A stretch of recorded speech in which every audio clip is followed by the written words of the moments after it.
आप सबका आज के इस इबादत में स्वागत है। परमेश्वर का धन्यवाद अर्पित करते हैं आज के इस दिन के लिए जो उसने हम सबको दिया, और विशेष रूप से परमेश्वर का धन्यवाद कि उसने मेरे को और आपको जीवन दिया है।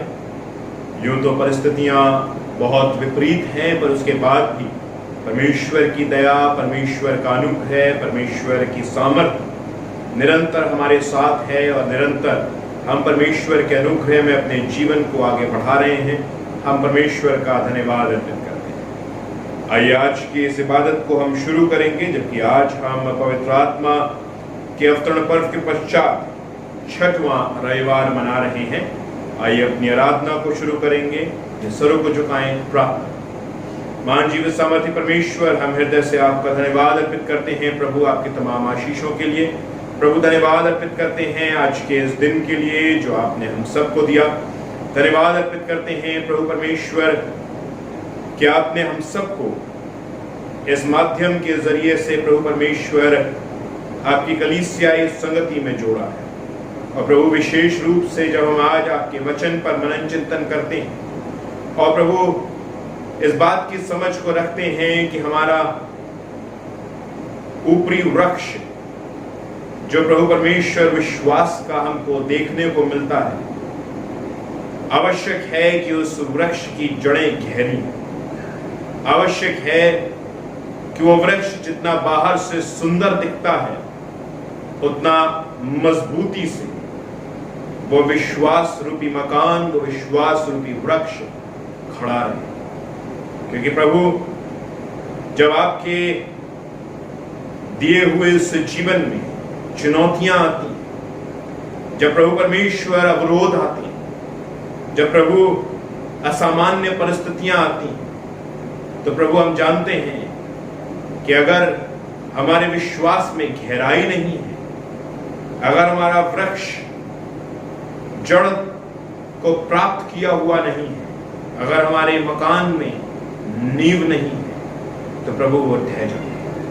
उन्हें पाए प्रभु परमेश्वर, हम आपके उस वचन के जरिए से आपके उन गुण बातों की समझ प्राप्त कर सके। और प्रभु परमेश्वर आपको धन्यवाद अर्पित करते हुए प्रभु आज के वचन को ग्रहण करें। सारा आदर महिमा आपको देते हैं। हम सब अपने आप को आपके हाथों में मांगते प्रभु यीशु क्रिस्त के नाम से, आमीन। आइए हम अपने आज की इस इबादत की शुरुआत में कुछ ऑर्डर ऑफ वर्शिप को फॉलो करेंगे। प्रातःकालीन आराधना, उसका पेज 5, उसके दूसरे खंड से आइए हम प्रभु परमेश्वर को सराहेंगे। हे प्रभु, हमारे होठों को खोल दीजिए, आप कहें तो हम आपकी स्तुति करेंगे। हे प्रभु, हम प्रातःकाल आपसे ही प्रार्थना करते हैं, आप कहें आप हमारी पुकार अवश्य सुनेंगे। परमेश्वर पिता हमारे सृष्टिकर्ता की महिमा हो, उसके पुत्र हमारे मुक्तिदाता की महिमा हो, उसके आत्मा पवित्र करने वाले की महिमा हो। आप कहें जैसे आदि में थी, अब है और सदा युगांत होती रहे, आमीन। हे सर्व सामर्थी प्रभु परमेश्वर, आप पवित्र पवित्र पवित्र हैं। आप कहें स्वर्ग और पृथ्वी आपके ऐश्वर्य से परिपूर्ण है, परम प्रधान में आपकी स्तुति हो। पश्चाताप तथा पाप स्वीकरण, हम सर्वशक्तिमान परमेश्वर के सामने दीनता से अपने पापों को स्वीकार करें। हम सब अपने अपने जीवनों को अपने परमेश्वर के समक्ष रखें और इस प्रार्थना को दोहराएं। हे परम पवित्र और परम दयावान परमेश्वर, हम मानते हैं कि हमने मन, वचन और कर्म से तथा भलाई न करने के कारण आपके विरुद्ध और एक दूसरे के विरुद्ध पाप किया है। इसलिए हम आपसे प्रार्थना करते हैं कि आप हम पर दया करें और हमारे पापों को क्षमा करें, आमीन। सर्वशक्तिमान और दयावान परमेश्वर, हमारे सब पापों को क्षमा करें, उनसे हमें छुटकारा दे, हमें अपने जीवन को सुधारने के लिए अनुग्रह दे और पवित्र आत्मा की सामर्थ्य से हमें परिपूर्ण करे, आमीन। आज के पुराने नियम के पाठ के लिए हम निकालेंगे यिर्मयाह नबी की पुस्तक, यिर्मयाह नबी की पुस्तक उसका 7वां अध्याय, यिर्मयाह नबी की पुस्तक उसका 7वां अध्याय और उसकी पहली आयत से लेकर उसकी 15वीं आयत तक। यिर्मयाह नबी की पुस्तक उसका 7वां अध्याय उसकी पहली आयत से लेकर उसकी 15वीं आयत तक। यहाँ परमेश्वर का वचन इस प्रकार कहता है, जो वचन यहोवा की ओर से यिर्मयाह के पास पहुंचा वो ये है, यहोवा के भवन के फाटक में खड़े हो और यह वचन प्रचार कर और कह, हे सब यहूदियों, तुम जो यहोवा को दंडवत करने के लिए इन फाटकों से प्रवेश करते हो, यहोवा का वचन सुनो। सेनाओं का यहोवा जो इज़राइल का परमेश्वर है यूं कहता है, अपनी अपनी चाल और काम सुधार, तब मैं तुमको इस स्थान में बसे रहने दूंगा। तुम लोग यह कहकर झूठी बातों पर भरोसा मत रखो, यही यहोवा का मंदिर है, यही यहोवा का मंदिर, यहोवा का मंदिर। यदि तुम सचमुच अपनी अपनी चाल और काम सुधारो और सचमुच मनुष्य मनुष्य के बीच न्याय करो, परदेशी और अनाथ और विधवा पर अंधेर ना करो, इस स्थान में निर्दोष की हत्या ना करो और दूसरे देवताओं के पीछे ना चलो जिससे तुम्हारी हानि होती है, तो मैं तुमको इस नगर में और इस देश में जो मैंने तुम्हारे पूर्वजों को दिया था युग युग के लिए रहने दूंगा। देखो, तुम झूठी बातों पर भरोसा रखते हो जिनसे कुछ लाभ नहीं हो सकता। तुम जो चोरी, हत्या और व्यभिचार करते, झूठी शपथ खाते, बाल देवता के लिए धूप जलाते और दूसरे देवताओं के पीछे जिन्हें तुम पहले नहीं जानते थे चलते हो, तो क्या यह उचित है कि तुम इस स्थान में आओ जो मेरा कहलाता है और मेरे सामने खड़े होकर यह कहो, हम छूट गए कि ये सब घृणित काम करें? क्या यह भवन जो मेरा कहलाता है तुम्हारी दृष्टि में डाकुओं की गुफा हो गया है? मैंने स्वयं ये देखा है, यहोवा की वाणी है। मेरा जो स्थान शीलो में था, जहां मैंने पहले अपना नाम का निवास ठहराया था, वहां जाकर देखो कि मैंने अपनी प्रजा इज़राइल की बुराई के कारण उसकी क्या दशा कर दी है।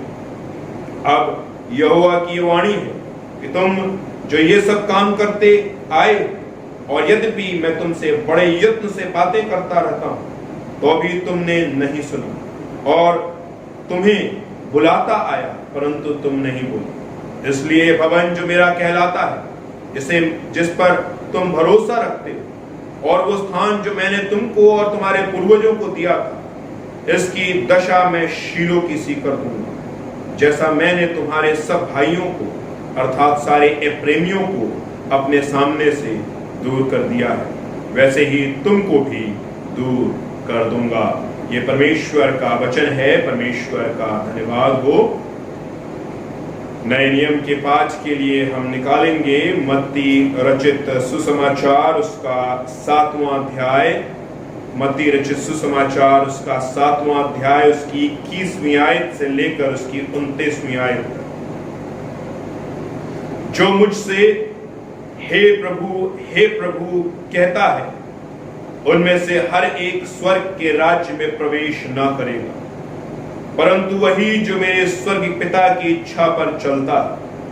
उस दिन बहुत से लोग मुझसे कहेंगे, हे प्रभु, क्या हमने तेरे नाम से भविष्यवाणी नहीं की और तेरे नाम से दुष्ट आत्माओं को नहीं निकाला और तेरे नाम से बहुत से आश्चर्य कर्म नहीं किए? तब मैं उनसे खुलकर कह दूंगा, मैंने तुमको कभी नहीं जाना। हे कुकर्म करने वालों, मेरे पास से चले जाओ। इसलिए जो कोई मेरी ये बातें सुनकर उन्हें मानता है, वो उस बुद्धिमान मनुष्य के समान ठहरेगा जिसने अपना घर चट्टान पर बनाया और मेघ बरसा और बाढ़ें आई और आंधियां चली और उस घर से टकराई, फिर भी वो नहीं गिरा, क्योंकि उसकी नींव चट्टान पर डाली गई थी। परंतु जो कोई मेरी ये बातें सुनता है और उन पर नहीं चलता, वो उस निर्बुद्धि मनुष्य के समान ठहरेगा जिसने अपना घर बालू पर बनाया और मेघ बरसा और बाढ़ें आईं और आंधियां चली और उस घर से टकराईं और वो गिरकर सत्यानाश हो गया। जब यीशु ये बातें कह चुका तो ऐसा हुआ कि भीड़ उसके उपदेश से चकित हुई, क्योंकि वह उनको शास्त्रियों के समान नहीं परंतु अधिकारियों के समान उपदेश देता था। ये परमेश्वर का वचन है, परमेश्वर का धन्यवाद हो। आइए हम सब अपने विश्वास वचन को दोहराएंगे और अपने विश्वास को प्रकट करेंगे। आप मेरे पीछे पीछे दोहरा सकते हैं। मैं सर्वशक्तिमान परमेश्वर, स्वर्ग और पृथ्वी के सृष्टिकर्ता परमेश्वर पर विश्वास करता हूं। मैं उसके इकलौते पुत्र हमारे प्रभु यीशु क्रिस्त पर विश्वास करता हूं। वह पवित्र आत्मा की सामर्थ से गर्भ में आए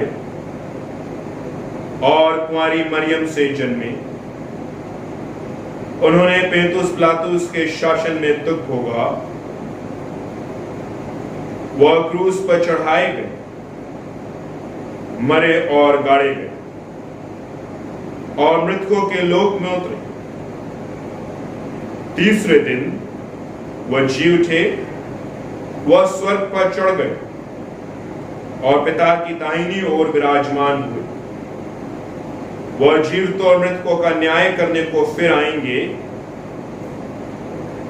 मैं पवित्र आत्मा पर, पवित्र सर्वलौकिक कलीसिया पर, संतों की संगति, पापों की क्षमा, देह के पुनरुत्थान और शाश्वत जीवन पर विश्वास करता हूं। आमीन। प्रभु आपके साथ हो और आपके साथ भी रहे। आप कह सकते हैं आज की विशेष कॉलेक्ट। आइए हम प्रार्थना करें।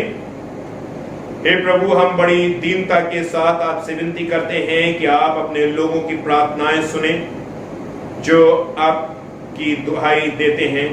वर दीजिए कि जो कार्य उन्हें करना चाहिए उनको वे समझें और जानें और सच्चाई से उन कार्यों को करने के लिए उन्हें अनुग्रह और सामर्थ्य प्रदान कीजिए।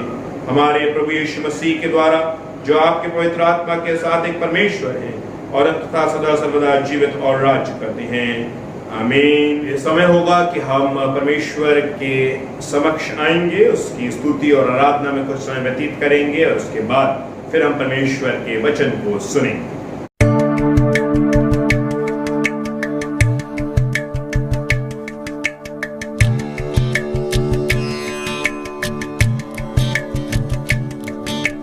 जय जय नाम यीशु नाम, गाऊं मैं सुबह शाम। जय जय नाम यीशु नाम, गाऊं मैं सुबह शाम।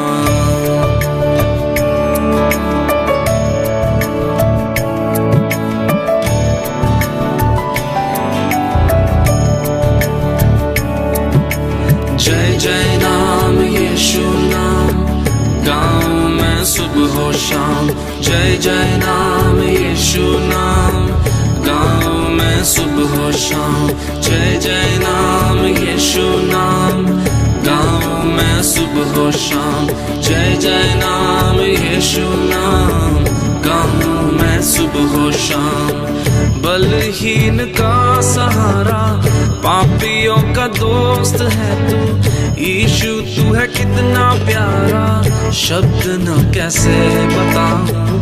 बलहीन का सहारा, पापियों का दोस्त है तू। यीशु तू है कितना प्यारा, शब्द न कैसे बताऊं। जय जय नाम यीशु नाम, गाऊं मैं सुबह शाम। जय जय नाम यीशु नाम, गाऊं मैं सुबह शाम। जय जय नाम यीशु नाम, गाऊं मैं सुबह शाम। जय जय नाम यीशु नाम, गाऊं मैं सुबह शाम। तुझ में बना रहूं तो अमृत फल लाऊं मैं। गाऊं तेरी जय सदा तो तुझ सा बन जाऊं मैं। तुझ में बना रहूं तो अमृत फल लाऊं मैं। गाऊं तेरी जय सदा तो तुझ सा बन जाऊं मैं। जय जय नाम यीशु नाम गाऊं मैं सुबह और शाम। जय जय नाम यीशु नाम गाऊं मैं सुबह और शाम। जय जय नाम यीशु नाम गाऊं मैं सुबह और शाम। जय जय नाम यीशु नाम गाऊं मैं सुबह और शाम।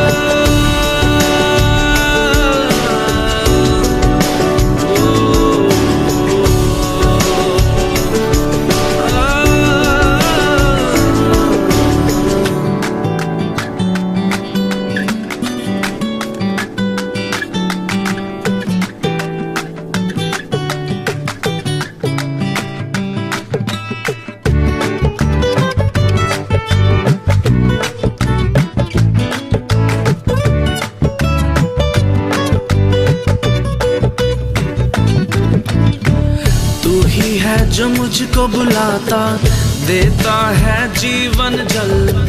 तेरी शक्ति पाऊं सदा और योजना है सफल। तू ही है जो मुझको बुलाता देता है जीवन जल।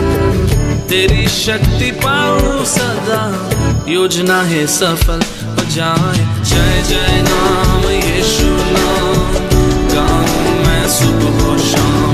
जय जय नाम यीशु नाम गाऊं मैं सुबह और शाम। जय जय नाम यीशु नाम गाऊं मैं सुबह और शाम।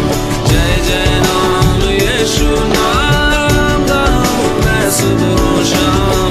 जय जय नाम यीशु नाम गाऊं मैं सुबह और शाम। जय जय नाम यीशु नाम गाऊं मैं सुबह और शाम। जय जय नाम यीशु नाम गाऊं मैं सुबह और शाम। जय जय नाम यीशु नाम गाऊं मैं सुबह और शाम। जय जय नाम यीशु नाम गाऊं मैं सुबह और शाम। जय जय नाम यीशु नाम गाऊं मैं सुबह और शाम। जय जय नाम यीशु नाम गाऊं मैं सुबह और शाम। जय जय नाम यीशु नाम गाऊं मैं सुबह और शाम।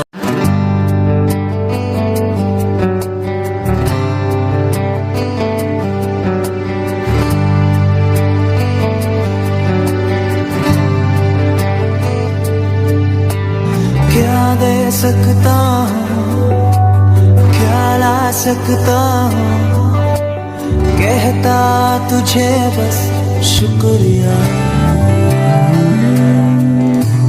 क्या दे सकता हूँ, क्या ला सकता हूँ, कहता तुझे बस शुक्रिया।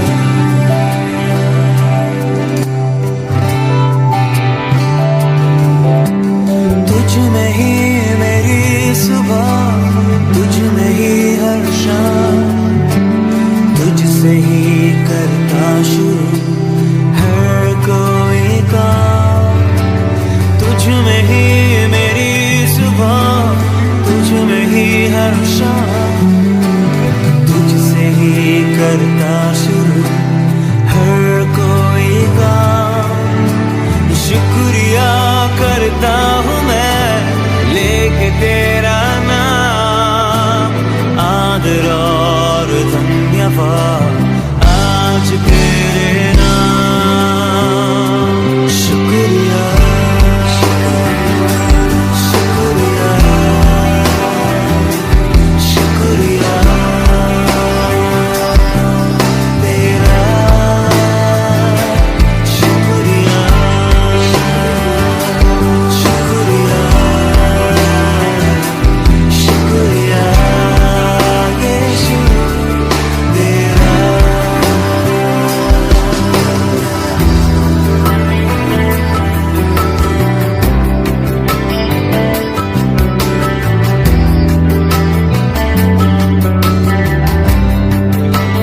सबके सृष्टिकर्ता प्रभु, हम सबके बनाने वाले ईश्वर प्रभु, हृदय से धन्यवाद अर्पित करते हैं आज के इस दिन के लिए और प्रार्थना करते हैं जब हम आपके वचन पर मनन चिंतन करते हैं, विशेष रूप से जब इस बात पर ध्यान केंद्रित करते हैं कि हमें सिर्फ वचन का सुनने वाला नहीं बल्कि उस वचन का अमल करने वाला भी बनना है। प्रभु होने पाए हम इस बात की समझ और परख को रखें कि हमारी नींव आप मसीह चट्टान पर स्थित हो और प्रभु परमेश्वर हमारे वृक्ष जो हमारा विश्वास का वृक्ष है उसकी जड़ें गहराई सारा आदर महिमा आपको देते हैं, मांगते प्रभु यीशु मसीह के नाम से आमीन। मसीह में प्रिय भाइयों बहनों, हम आज पवित्र आत्मा के अवतरण पर्व के पश्चात छठवां रविवार मना रहे हैं और आज का विषय जो हमारी कलीसियाई मनन चिंतन के लिए लिया गया है वह है be doers not merely hearers of the word. वचन के केवल सुनने वाले ही नहीं वरन उसके अनुसार कार्य करने वाले भी बनो। वचन के सिर्फ सुनने वाले ही नहीं बल्कि उसके अनुसार कार्य करने वाले भी बनो। परमेश्वर में हम इस बात को बहुत अच्छी प्रकार से जानते हैं कि जो सब कुछ हम सुनते हैं उस सब कुछ को अमल में नहीं लेकर आते। हम सुनते हैं, वो बातें हमारे दिमाग में प्रोसेस होती हैं, हम अपनी चॉइसेस पिक करते हैं और उसके बाद फिर हम इस बात के निष्कर्ष पे पहुंचते हैं कि हमें किस कार्य को करना है और किस कार्य को नहीं करना है। इन सिंपल वर्ड्स इसको स्वतंत्र इच्छा बोलते हैं, फ्री विल बोलते हैं, जिसके तहत परमेश्वर ने मेरे को और आपको बनाया। परमेश्वर ने इस फ्री विल के तहत हमें खुली छूट दी है कि हम अपना चुनाव खुद कर सकते हैं। पर वचन बार बार मनुष्य को चिताता है, बताता है, इस बात को जताता है कि उसके लिए आवश्यक यह है कि जिस स्वरूप में वो बनाया गया है या जिसके प्रारूप में वो बनाया गया है वो उसकी तरफ अपना ध्यान केंद्रित करे और उस परमेश्वर की आवाज को न सिर्फ सुने बल्कि उस पर अमल भी करे।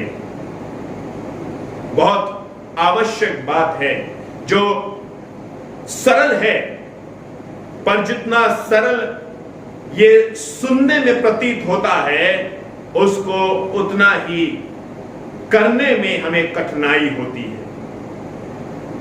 बात सुनने में सरल लगती है पर इसको कार्यान्वित करना बहुत मुश्किल है और इसी मुश्किल से होकर हमारा बिब्लिकल जो इतिहास है, जो बिब्लिकल हिस्ट्री है, उसमें हम बहुत सारे उदाहरणों को देखते हैं। उदाहरण जिनको बार बार परमेश्वर के वचन के बारे में बताया गया, जिनको बार बार बहुत सारी बातों के विषय में बताया गया, पर बार बार वो परमेश्वर की बातों को अनसुना करते रहे, परमेश्वर के उन दिए हुए वचनों को ना सुनकर उनको अमल में नहीं लेकर आए। परमेश्वर इस बात से बहुत घृणा करता है कि हम उसकी आवाज सुने पर उसकी आवाज का अनुसरण नहीं करते। कई बार मैं और आप अगर किसी ऐसे मिनिस्ट्री में इन्वॉल्व हैं, बेसिकली एक बहुत अच्छा उदाहरण टीचिंग मिनिस्ट्री का है जहां आपके अंडर में बहुत सारे स्टूडेंट्स होते हैं, पर और भी बहुत सारे ऐसे प्रोफेशंस हैं जिनमें बहुत सारे लोग जो आपके सबऑर्डिनेशन में कार्य करते हैं। उनके लिए जरूरत क्या होती है कि वो आपकी सुने। Why are you put in charge? क्योंकि आपको एक औहदा दिया गया है, आपको एक अधिकार दिया गया है उनके ऊपर और ये समझा जाता है कि जो आप कहें लोग उसको सुने और उसका पालन करें। As a teacher, as a preacher, as a pastor, or as any other portfolio that you have in your office, आपके subordinates को ये जरूरत है कि वो आपकी सुने और आपकी सुनी हुई बात का अमल करें।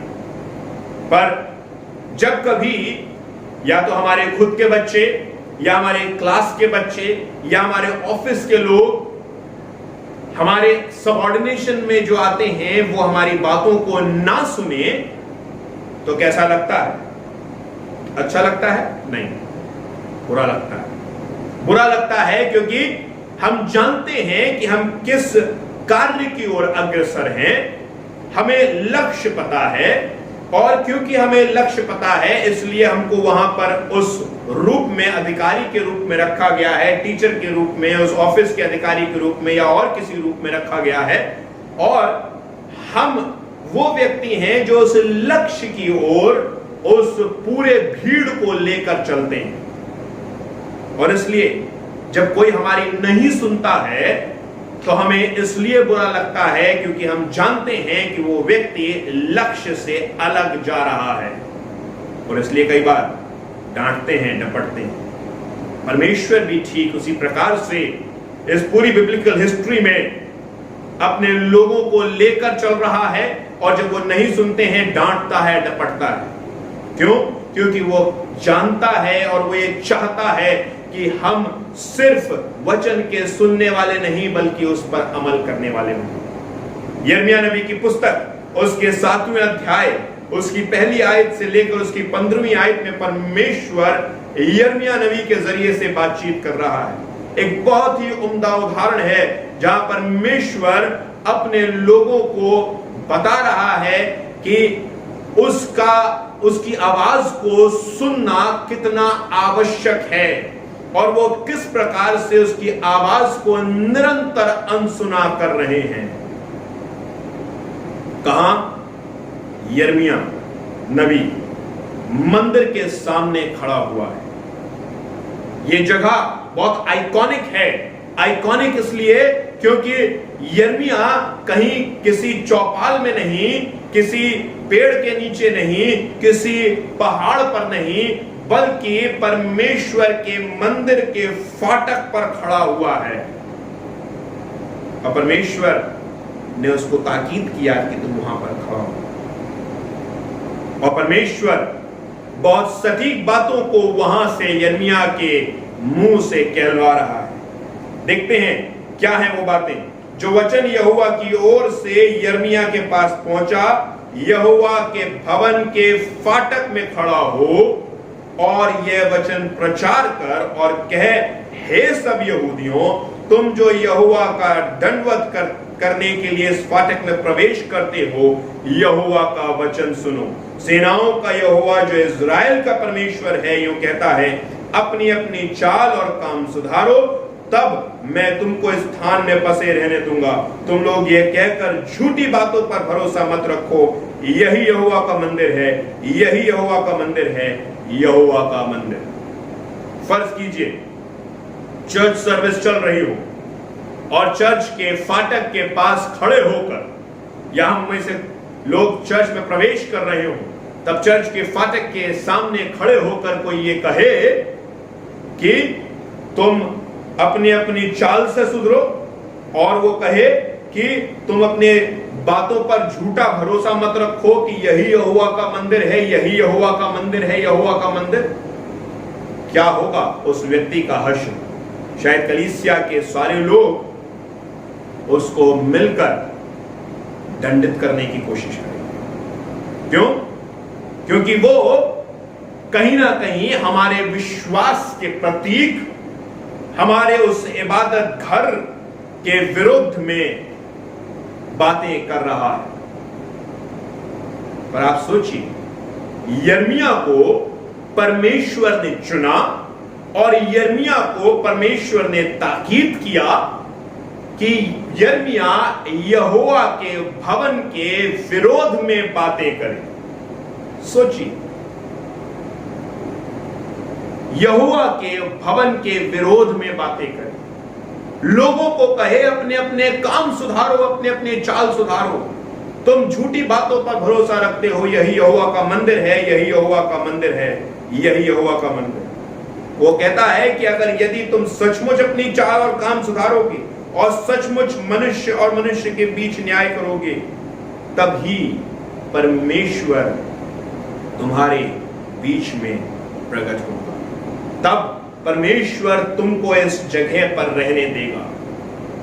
और यह सिचुएशन तब है जब बाबिलोन इज़राइल पर, यहूदा पर चढ़ाई करने पर। इज़राइल गिरा दिया गया है और यहूदा बचा हुआ है, और यहूदा में यरूशलेम का ये मंदिर कई मायने में अब जो एक फोर्ट्रेस के रूप में था, पहाड़ पर स्थित ये शहर और वो मंदिर, कहीं ना कहीं इनको ये भरोसा था कि ज्योग्राफिकली, पॉलिटिकली, रिलीजियसली हमें कोई भी किसी भी प्रकार से जीत नहीं सकता है।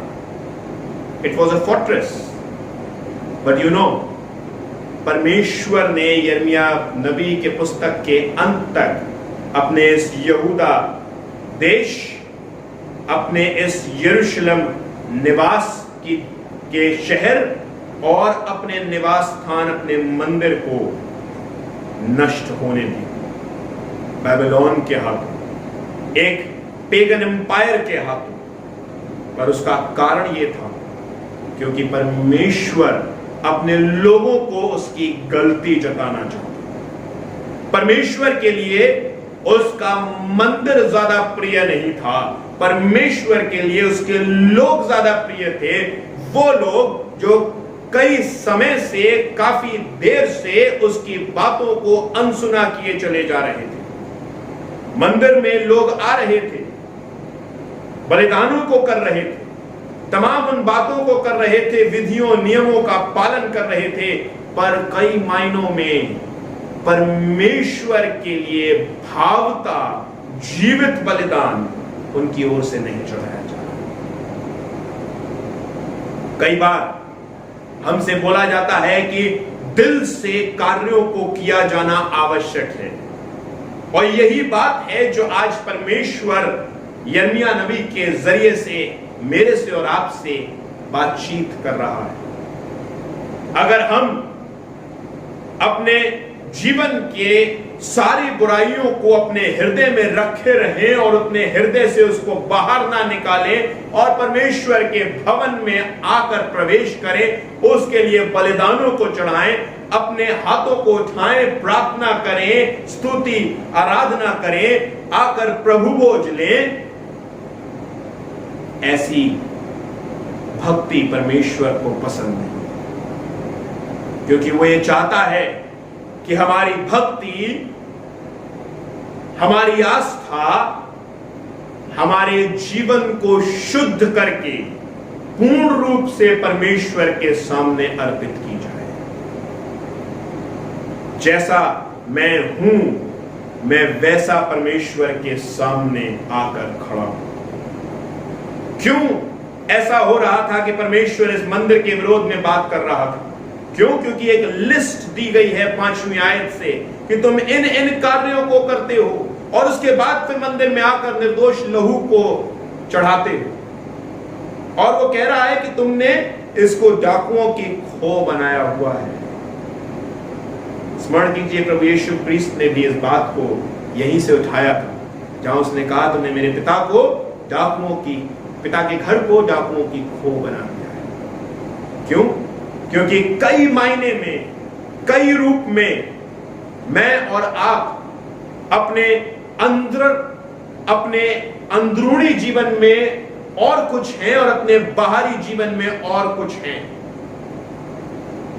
You know, we are white collared, but the reality is that we can fool people around, we can't fool God.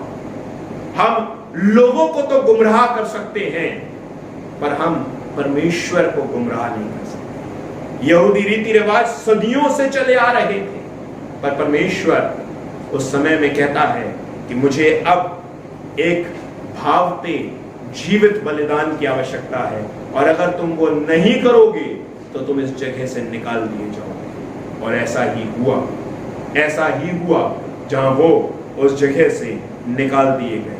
परमेश्वर का वचन कह रहा है कि वचन के केवल सुनने वाले ही नहीं, बल्कि वचन पर अमल करने वाले भी बनो। परमेश्वर का वचन मत्ती रचित सुसमाचार में प्रभु यीशु क्रिस्त के जरिए से कहता है वो कह रहा है जो मुझसे हे प्रभु कहता है उनमें से हर एक स्वर्ग के राज्य में प्रवेश नहीं करेगा। क्यों? क्योंकि हर एक व्यक्ति जो हे प्रभु कह रहा है उसका जीवन उतनी भक्ति के साथ मेरे साथ कनेक्टेड नहीं है। वो अपने बाहरी रूप से तो हे प्रभु कर रहा है, पर वापस जब अपने उस प्रार्थना में समय से हटेगा, उस परमेश्वर के भवन से बाहर जाएगा, तो वही कार्य करेगा जिन कार्यों को वो किया करता था। क्या ये मेरे और आपके जीवन की सच्चाई नहीं है? और क्या कहीं ना कहीं यहूदियों की तरह हमने भी परमेश्वर के भवन को बहुत सारे गलत बातों का अड्डा नहीं बना दिया है? क्या कारण है आज कोरोना वायरस के समय में मैं और आप भवन से इतना दूर हैं? कई बार व्याकुल हो रहे हैं कि परमेश्वर के भवन में एक बार प्रार्थना करने के लिए समय मिल जाए। क्या इस बात का आकलन करना आवश्यक नहीं है कि क्या हमने सच में यिर्मयाह नबी के समय के तरह परमेश्वर के भवन को न जाने बहुत सारी और बातों का अड्डा बना दिया था, और वो भवन जो उसकी आराधना, उसकी स्तुति, उसकी सेवा के लिए रखा गया था, उससे कुछ और कार्य हम करने लगे? क्या आवश्यकता नहीं है कि हम फिरें? इस समय में कई मायने में मैं ये कहता हूं फिर से कि अब कोरोना वायरस हमारी आदत बन रहा है, हमारी आदत बन रहा है। और अडैप्टेशन ह्यूमन बीइंग्स का एक बहुत इंपॉर्टेंट और बहुत ही सरल तरीका होता है। कुछ समय तक आप एक व्यक्ति के साथ आप उसको किसी परिस्थिति में रखिए, वो उसको अडैप्ट कर लेता है। कई मायने में मैं और आप अब इस समय से अडैप्ट होते जा रहे हैं, पर क्या हम इस बात को सोचने की और इस बात को समझने की चेष्टा कर रहे हैं कि क्या हम उस बात के लिए, जिस बात के लिए परमेश्वर हमें सिखा रहा है, उस बात को सीख रहे हैं या नहीं? आज इस यिर्मयाह नबी के वचन ने मुझको बहुत बारीकी से छुआ। परमेश्वर का भवन, परमेश्वर की सेवा, परमेश्वर की भक्ति, परमेश्वर के स्तुति, परमेश्वर की आराधना के लिए, अपने जीवनों को भावता बलिदान चढ़ाने के लिए, अपने जीवनों से प्रण करने के लिए है कि हमें अपने जीवनों से प्रण करना है कि हम उसकी सेवकाई करें। पर कई मायने में मैंने और आपने, हम सब ने परमेश्वर के भवन की सेवाओं को अलग अलग रूप में डिस्टर्ब किया है। आवश्यकता यह है कि मैं और आप फिरें, और अब जब परमेश्वर का भवन खुले तो हम इस बात से चिताए जाएं कि हम उसको वापस से उस राजनीति का या उस सेवा से भटकाने वाली बातों का अड्डा ना हो। बहुत आवश्यक बात है। प्रभु यीशु ख्रीस्त कहता है कि जो मुझसे हे प्रभु कहता है उनमें से हर एक स्वर्ग के राज्य में प्रवेश नहीं करेगा। क्योंकि तुम अपने हाथों को तो उठा सकते हो, तुम अपने बोल से बहुत सारी बातों को बोल सकते हो, पर तुम्हारा अंदरूनी जीवन मैं ही देखता हूं।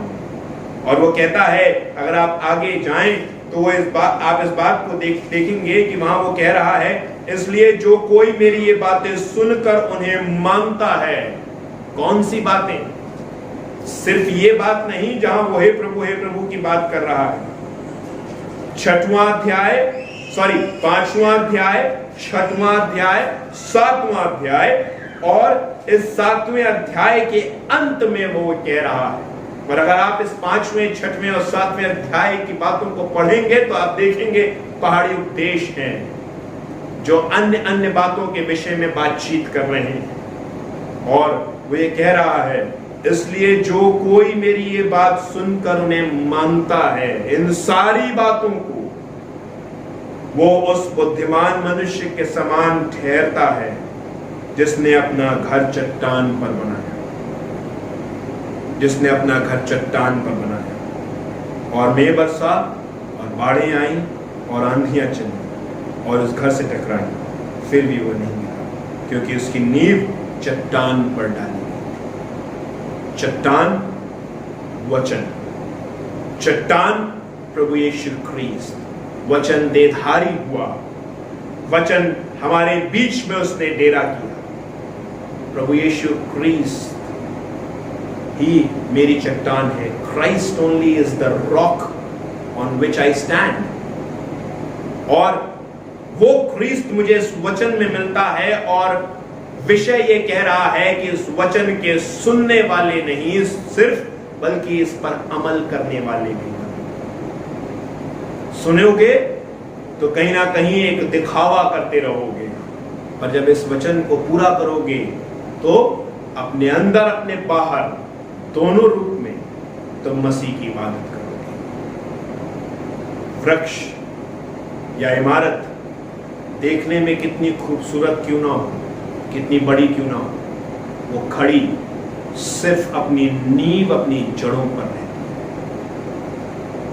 मेरी नींव अगर ख्रीस्त नहीं है तो मेरी इमारत ज्यादा दिन तक खड़ी नहीं रह सकती। मैं लोगों के सामने तो अपने इस शरीर रूपी इमारत की सुंदरता, इसके अच्छे कार्यों, इसकी तमाम अच्छी बातों को दिखाकर उनको अपने ओर आकर्षित कर सकता हूं, पर आवश्यकता यह है कि मैं जितना बाहर अपने मसीह की सुंदरता को झलकाता हूं, उतना ही मेरा हृदय अंदर से मसीह में सुंदर हो। और वो तब होगा जब मैं वचन का ना सिर्फ सुनने वाला बल्कि उसको पूरा करने वाला।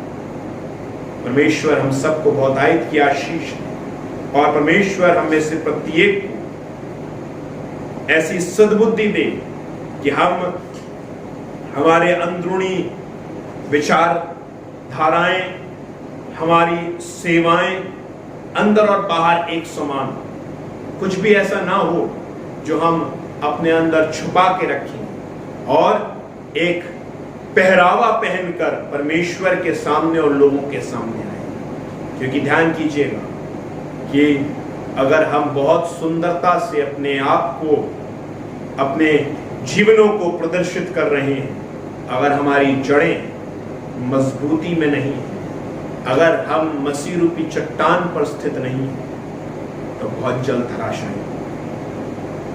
और परमेश्वर हमारे इस समय में हमें जरूर इस बात को कहेगा कि मेरा वचन तुम्हारे पास आया था, पर तुमने उसको अनसुना किया। यहूदियों के पास वचन पहुंचा, उन्होंने उसको शीलो वासियों की तरह अनसुना करा, और वो भी यरूशलेम से निकाल दिए। वचन मेरे और आपके पास भी पहुंचा है।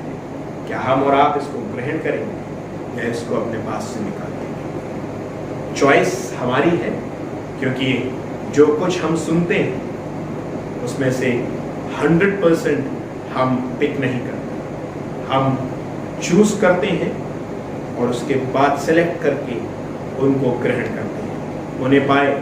आज हम परमेश्वर के वचन पूर्ण रूप से 100% ग्रहण करें और अपने जीवनों को तब्दील करते हुए अपने परमेश्वर के प्रति अपने जीवनों को अर्पित करें, सिर्फ ऊपरी रूप से नहीं, अंदर से, भीतर से, ताकि जो मैं हूं मैं उसको निकाल कर अपने प्रभु के सामने रखूं और प्रभु से कहूं, प्रभु मैं ये हूं, मुझे क्षमा कर, और मैं अब तेरी शरण में आना चाहता हूं।